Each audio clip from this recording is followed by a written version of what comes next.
রাঙামাটিতে কাজু বাদাম চাষে সফলতার দ্বারপ্রান্তে কাপ্তাই উপজেলার রাইখালী পাহাড়ি কৃষি গবেষণা কেন্দ্র। পুষ্টিগুণে সমৃদ্ধ ও ব্যাপক চাহিদা সম্পন্ন এই বাদাম কৃষকের মাঝে পৌঁছে দিতে পারলে লাভবান হওয়ার প্রত্যাশা কৃষি গবেষণা কেন্দ্রের। দেশে উচ্চমূল্যের এই বাদাম চাষ করা গেলে কমবে আমদানি নির্ভরতা, হবে সহজলভ্য।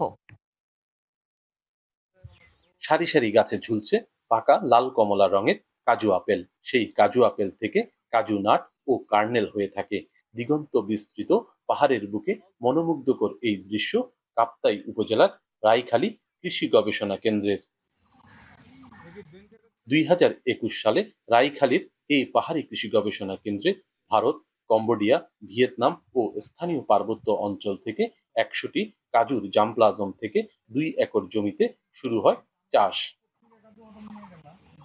এসব গাছে সাধারণত ফুল আসে জানুয়ারি ফেব্রুয়ারিতে এবং ফল সংগ্রহ করা হয় মে জুন মাসে। তাই কেন্দ্রের গাছগুলোই পরিপক্ক ফল আসায় শুরু হয়েছে সংগ্রহ।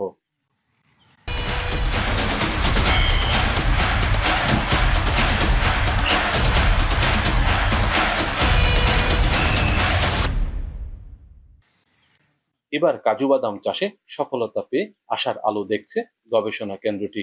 শীঘ্রই এই গবেষণা কেন্দ্র থেকে উন্নত কাজু বাদামের জাত সরবরাহের আশা বৈজ্ঞানিক কর্মকর্তার।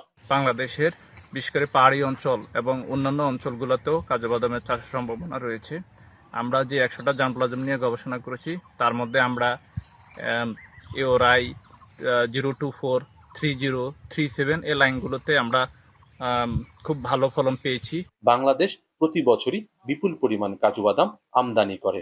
1 লাখ হেক্টর জমিতে কাজু বাদাম চাষ শুরু করা গেলে দেশের চাহিদা পূরণ করা সম্ভব।